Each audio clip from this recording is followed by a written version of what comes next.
I never thought one text could shatter everything I believed about my marriage, but when my phone buzzed at 3 in the morning, my life took a violent turn.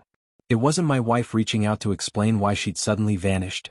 It was some stranger calling himself her new boyfriend.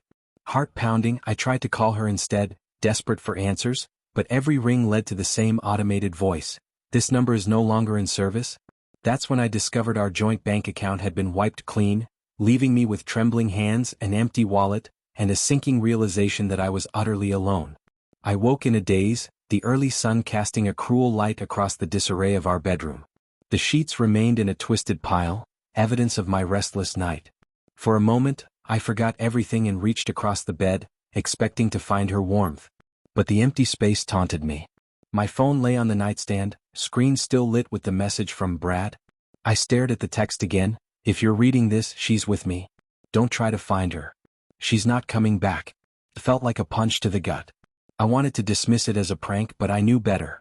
My wife, Alyssa, had been distant for months, less affectionate, more secretive. We'd argued about finances, about her late nights with coworkers.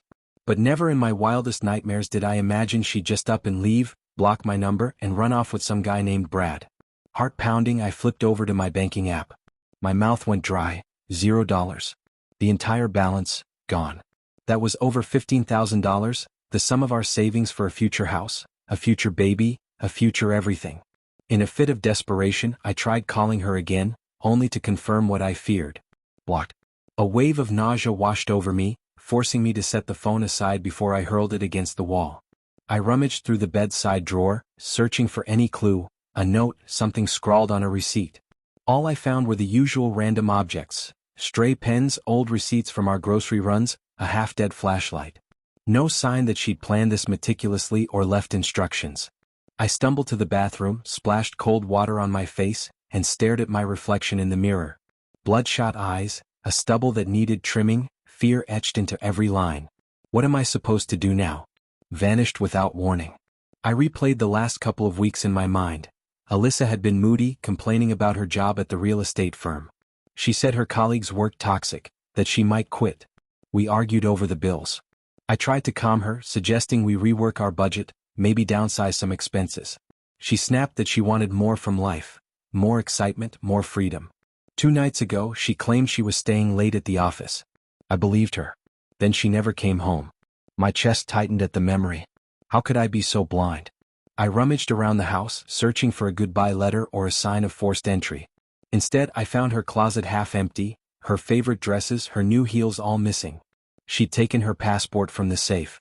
On the kitchen table, a half-open letter from the bank, presumably confirming the joint account changes. My rage flared at her audacity. Instinct took over. I needed to secure my finances, call the bank, freeze the account if I could. But it was too late, she'd emptied it. My credit card was still in my name alone, so I canceled that right away, fearing she might have access. Next, I tried contacting her parents. They lived a few states away, but we'd always been cordial. Her mother answered with a shaky voice, saying Alyssa had told them she was traveling for a while. No further details. Traveling? With my money, apparently. A neighbor knocked at the door around midday, concerned. I saw your wife drive off in a hurry last night, he said. Everything okay? My forced grin and half-hearted, just a family emergency probably didn't fool him. I felt too humiliated to confess the real story, that my own wife had run off with a new man, leaving me bankrupt and clueless. I had to face reality. I was alone, broke, and reeling from betrayal. The next logical step was to contact a lawyer, but my mind buzzed with dread. What if she's already overseas? Could she have changed her name? Is Brad a real person or some con artist? Anxiety ricocheted through me. The world felt unsteady, as if I were teetering on the edge of some dark abyss. The boyfriend's message. The text from Brad remained unanswered in my inbox. If you're reading this, she's with me. Don't try to find her. She's not coming back. I stared at those words until they blurred. Finally, mustering courage, I typed a reply. Where is she? Let me talk to her. I hit send, heart hammering. Minutes crawled by, no response. I paced the living room, phone in hand. Then it vibrated. A new text from Brad. She doesn't want to talk. She told me everything. You should move on. My blood boiled. Told him everything? That was a lie. I bet she twisted the story. With trembling fingers, I typed back a furious response, demanding an explanation. He never replied. Sleep that night was impossible. I drifted off around 3 a.m., only to be jolted awake by another message from him, a short video clip. My heart pounded as I hit play, half expecting to see some humiliating footage. Instead, it was a shaky handheld shot of Alyssa standing on a balcony, city lights twinkling behind her. She looked uneasy, arms folded, hair tousled by the wind. A man's voice off camera said, "Tell him?" She hesitated, glancing away. Then she mumbled something I couldn't quite make out. Another prompt from the man, louder. Finally she said, "I'm done with you, Mark. Don't follow me." The clip ended abruptly. I watched it again, chest tightening at her resigned tone. This was no joyous love affair. She didn't look happy. Why was she with him then? The swirling possibilities made me nauseous. The phone chimed a final text, "Now you know. Leave us alone." My fists clenched in helpless fury. Desperate measures. I called the police station the next morning, half wanting to file a missing persons report. But what would I say? My wife left me and took our money. She's not physically missing, she's gone by choice. The officer was polite but explained that absent evidence of abduction, they couldn't do much. She's an adult. She can leave if she wants, he said gently. My stomach sank. Legally she could vanish with our shared funds. My only recourse was a civil matter, potentially leading to divorce proceedings. Resentment flared. Alyssa had orchestrated this so carefully. If I pressed charges for theft, I'd likely fail. Her name was on the account. Furious, I realized how powerless I was. My sense of betrayal deepened, shading into numb despair. Out of desperation, I tried calling her real estate office, hoping a coworker might shed light. They said she resigned abruptly 2 days ago. No notice, no forwarding address. Each attempt to trace her ended in a dead end. Even old friends offered little help. The few who had contact said she only told them she needed a fresh start. Nobody knew about Brad. That night, alone in the dark living room, I scrolled through old photo albums on my laptop.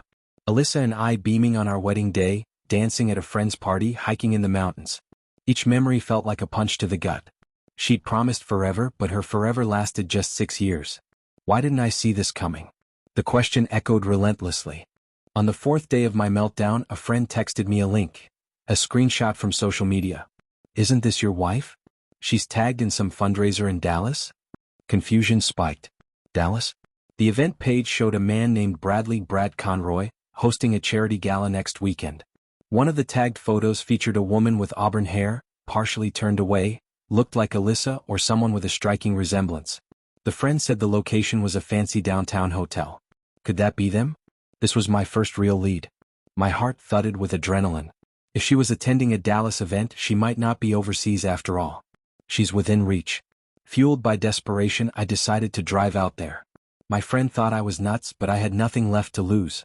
My meager savings wouldn't cover a flight, so I packed a bag, hopped in my aging sedan, and hit the highway, mind racing with questions. What if I show up and it's not her? What if it is her but she refuses to talk? The drive took 10 hours. My radio crackled with static and my thoughts swung between rage and heartbreak. Scenes played in my head. Confronting Brad, demanding our money back, asking Alyssa why she turned me into this pathetic shell of a man.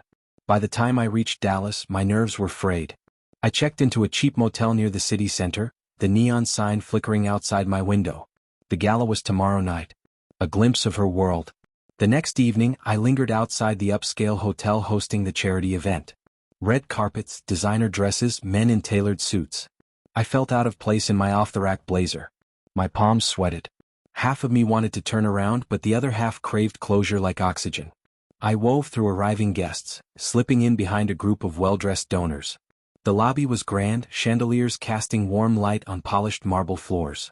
Scanning the crowd, I spotted a sign for the Conroy Foundation Gala leading to a ballroom. My heart hammered. The name matched the elusive Brad. I edged closer, scanning faces. Then I glimpsed her, Alyssa in a sleek black gown, standing near the silent auction table. My breath caught. She looked radiant yet anxious, eyes darting around as if she dreaded being seen. Next to her stood a tall, broad-shouldered man, Brad presumably. He was in a dark suit, exuding the smooth confidence of someone used to money. My chest constricted at the sight of her leaning in to talk with him, though she didn't appear quite as entranced as I might have guessed. I hovered behind a potted plant like a scene from a bad spy movie, waiting to gather my courage. A wave of conflicting emotions crashed. Relief she was physically safe, fury she'd stolen my savings, heartbreak that she was in another man's arms. Then, as if sensing a presence, she turned, our eyes locking across the room. She froze, lips parting in shock. The confrontation. Before Alyssa could react, Brad noticed her stiff posture. He followed her gaze to me. A flicker of recognition crossed his face. He'd seen my picture somewhere or recognized me from my online attempts to contact her. We approached each other like two predators circling. My heart thundered. He forced a tight smile. "I see you found us," he said, voice low. "Where else would I be?" I shot back, struggling to maintain a calm exterior. My eyes darted to Alyssa. She trembled, eyes glistening. "We need to talk," I told her firmly. Brad stepped forward. "She's done talking to you. You need to accept it." An irrational surge of anger flashed. "You forced her to cut me off? Or was that her idea after you convinced her to loot our account?" Alyssa stammered, I'm sorry. It wasn't supposed to be like this." The sincerity in her tone flickered, but I couldn't be sure if it was genuine or manipulated. My voice shook with barely contained rage. "You vanish, block me, take all our money, and then, what? You show up here at a gala like everything's fine?" Brad gave me a warning look, scanning the area to ensure we weren't making a scene. "Let's take this somewhere private," he muttered. We found an unoccupied side corridor. The muffled music from the ballroom made the hallway echo with our tense breathing. Alyssa's eyes brimmed with tears. She reached for my arm, but I jerked away. "Don't," I hissed, chest aching at her closeness. "Just tell me why. Why take all the money? Why block me? If you wanted out, you could have divorced me openly." Her voice trembled. "I was desperate. We were drowning in debt and I saw no way out. Brad offered me an opportunity." I panicked. I thought if I had a fresh start, I could repay it eventually. "I know it sounds insane." She wiped her tears. "I never meant to cut you off entirely. Brad insisted it was better if we had a clean break so you wouldn't come after me." I glared at him. "You insisted? So you're behind the text messages, the threats?" He shrugged, unrepentant. "I only protected Alyssa from your clinginess. She was miserable with you, she told me everything. I helped her see a path to a better life." My blood boiled. "Yeah, well, that better life was funded by my paycheck and our joint savings. That's not opportunity, that's theft." He opened his mouth to retort, but Alyssa held up a hand, her face etched with despair. "Brad, please. This is my mess too. Let me handle it." She turned to me. "I can give you back some money. Not all of it, I needed it to pay off certain bills. But I never wanted to bankrupt you." My voice cracked. "Well, you did. I can't even cover next month's rent." Her expression crumpled. "I'm sorry," she whispered. "I'll fix it. I was unhappy, Mark. Our life felt so small. I was drowning." A sad, bitter laugh escaped me. "So you ran off with my money? Great solution. And why send your new boyfriend to threaten me?" Brad squared his shoulders, jaw tight. "It wasn't a threat, just a warning. You were harassing her with calls and texts.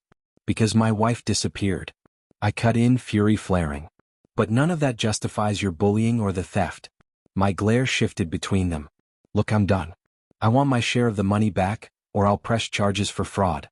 Maybe I'll lose, but I'll make sure everyone here knows who you are." Alyssa paled. She glanced at Brad, silently begging him for something. He sighed, rummaging his phone. "Fine," he snapped, exasperated.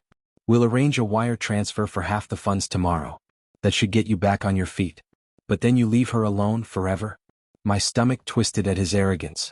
But half was better than nothing. And maybe that was the final break I needed. I nodded, anger cooling to a dull ache. "Deal. But I want a written confirmation right now." He grimaced, but under Alyssa's pleading gaze, he relented. We tapped out an agreement on a note app, both signing. Alyssa added her virtual signature, tears slipping down her cheeks. "You can keep the rest," I muttered, voice trembling. "If it means I never have to see either of you again." Alyssa sobbed quietly. This wasn't how I wanted it. I swallowed the lump in my throat. Life rarely is. With that, I turned, leaving them in that lonely corridor. The taste of heartbreak lingered on my tongue, but also a faint sense of closure. A new dawn. The next day, the funds arrived in my account, just over half of what was taken. It wasn't enough to erase the betrayal, but it let me stave off eviction and start anew. I flew home, numb but resolute. My phone lit up with a single text from Alyssa. "I'm sorry. I hope you find happiness." I stared at it for a long moment before deleting it. No reply needed. She'd made her bed for better or worse. Time passed in slow, uneven steps. I moved into a smaller apartment, cut back expenses, and focused on healing. A local therapist helped me untangle the grief. My friends encouraged me to rebuild. And gradually, day by day, I found moments of solace, like the first time I laughed at a silly meme or enjoyed coffee without the taste of bitterness. I never heard from Brad again. Rumor had it the gala ended with hushed drama, some donors questioning his ethics. As for Alyssa, she faded into memory, an echo of the life I once cherished. Sometimes I caught glimpses of her social media, a new post, a curated smile, but I no longer lingered. I'd learned that clinging to a ghost only anchors you to pain. My path led forward. And so, in the end, I emerged from the wreckage battered but not broken. My wife had blocked me, emptied our account, run off with another man. She left me with heartache, debt, and a swirl of confusion. But in losing her, I found the courage to rebuild my life on my own terms. It was never easy, betrayal leaves scars. Yet each scar reminded me that I survived, that I grew stronger. And sometimes, survival is the greatest act of defiance against those who tried to steal your future. In the weeks that followed my unexpected trip to Dallas, life felt both oddly peaceful and jarringly hollow. The hush in my new, smaller apartment contrasted sharply with the emotional chaos of the last month. I wasn't sure if this quiet signaled healing or just numbness. Still, each morning I woke to an absence of dread. I no longer had to worry if Alyssa was siphoning more funds or if some cryptic message from Brad would light up my phone. I'd struck a deal with them, walked away with a portion of our savings, and severed contact.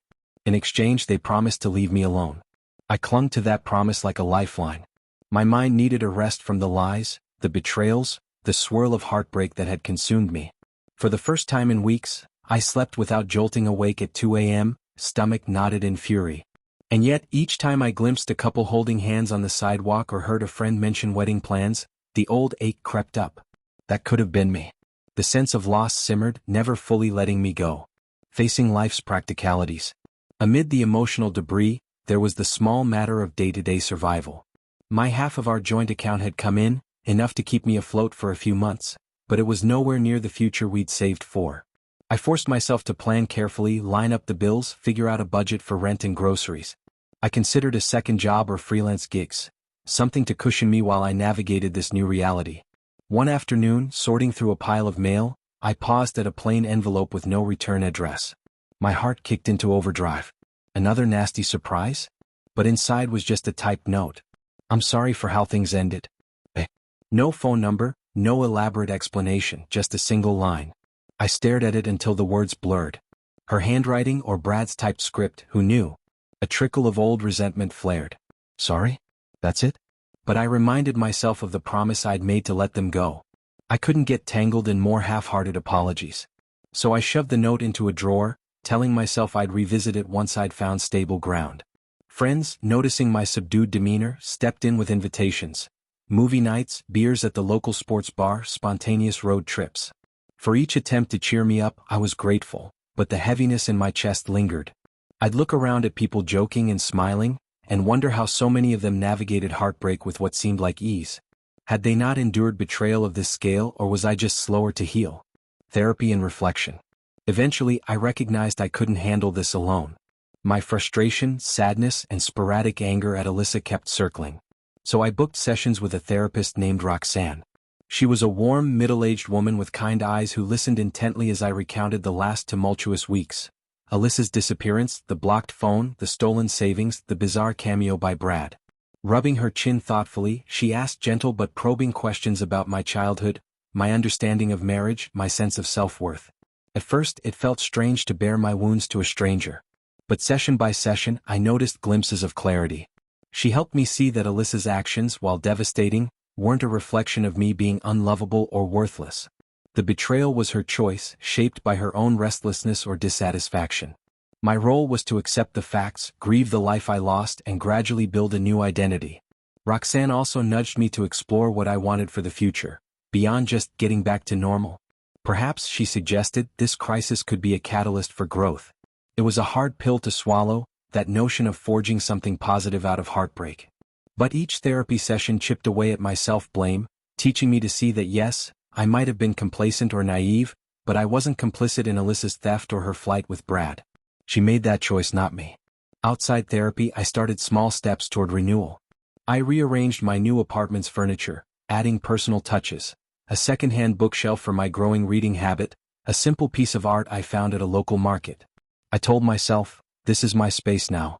The emptiness became less intimidating, more a canvas for me to shape. I found new challenges at work, volunteering for an extra project that played to my strengths. Being busy helped keep my mind off the swirling regrets. An echo of the past. About 2 months post-escape, I was in my apartment halfway through making dinner, when my phone buzzed with an unknown number. My stomach fluttered with dread. Could it be Brad again? Hesitating, I picked up. The voice on the other end was female, unfamiliar, with a slight lilt. Hi, I'm calling for Mark? She paused, waiting for me to confirm. Speaking, I replied, brow furrowed. Who is this? She took a breath. My name is Crystal. I'm a friend of Alyssa's. We work at the same real estate firm. Or used to, she corrected herself. I'm not sure if you want to talk, but I have something to tell you. It's important? My heart hammered. You have my attention, I said tightly, continuing to stir the pasta sauce absently. She explained that Alyssa had contacted her recently, sounding distressed. She's not with Brad anymore. Something went wrong, some fallout with the business or money. She mentioned wanting to talk to you but is scared you'll refuse. She asked me to pass along a message. I nearly dropped the spoon. So Alyssa was out of the picture with Brad? My mind raced. What's the message? Crystal cleared her throat, evidently uneasy. She said she wants to make amends, that she's rethinking her decisions and regrets how she left. She told me to ask if you'd be willing to meet just once to hear her out. A swirl of conflicting emotions churned in my gut. Anger, curiosity, maybe a flicker of pity. Did she say why she left Brad?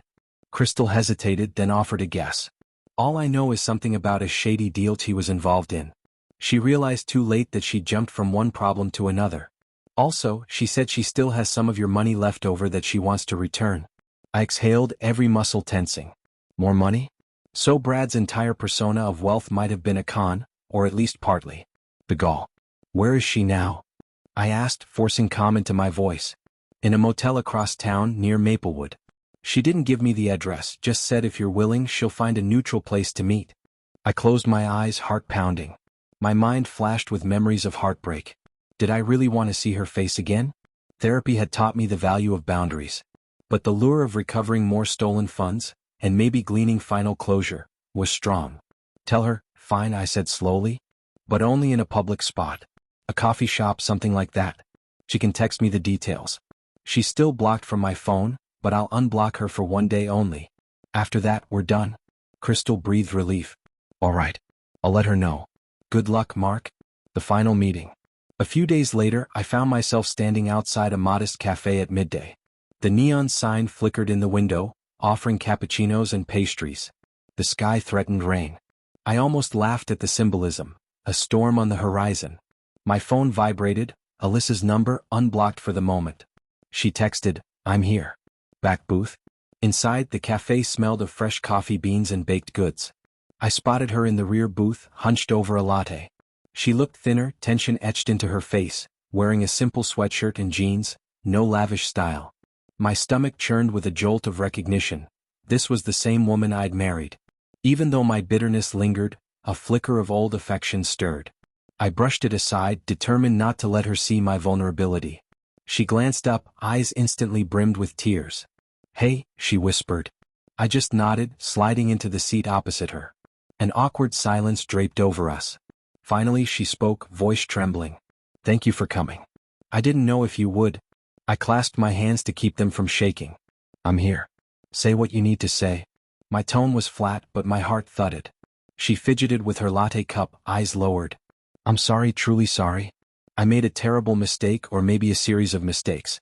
I was unhappy, but I handled it the worst way possible. I ran from our marriage and latched onto Brad's promises.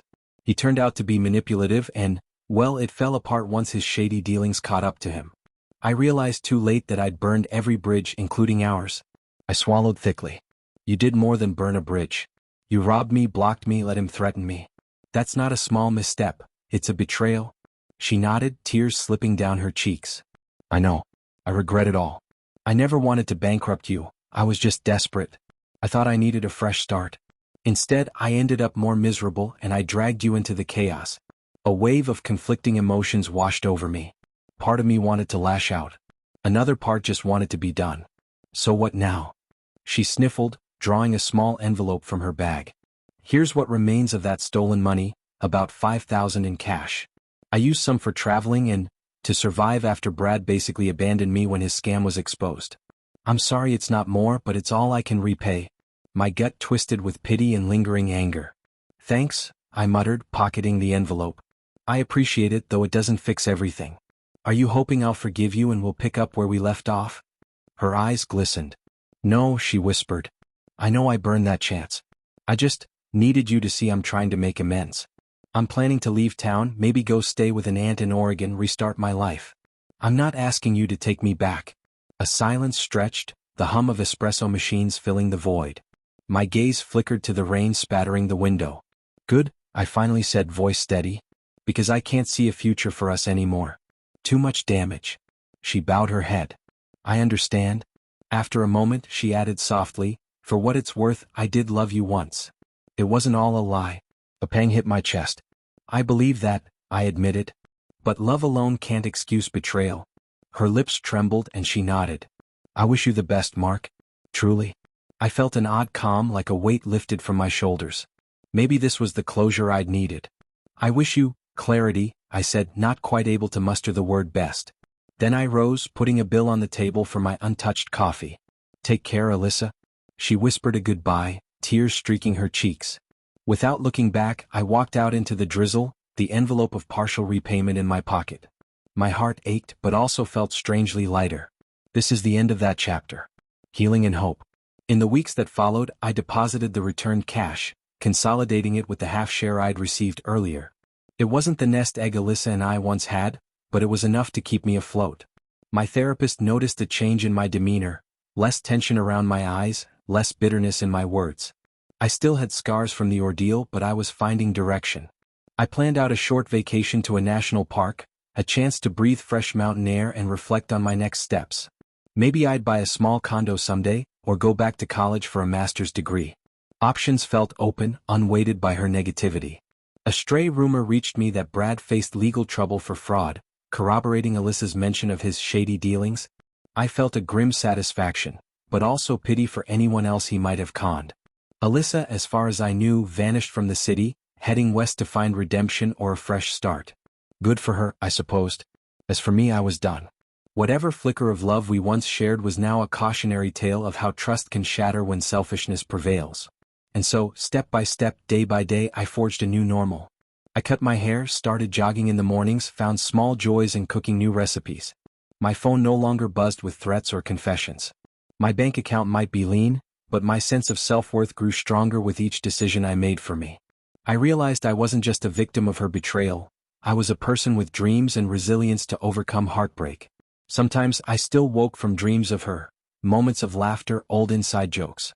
The pang of sorrow lingered, but it no longer consumed me. Instead, it reminded me that I'd once cared deeply, and caring deeply is never a weakness. My life had been hijacked by her sudden flight, but I reclaimed it. Freed from illusions, I stood at the edge of a future shaped by my own choices, no longer tangled in her false promises. Perhaps one day I'd find love again. Perhaps not. For now, the solace of independence was enough, a testament that even the worst betrayals can become stepping stones toward a more honest, self-sustained life.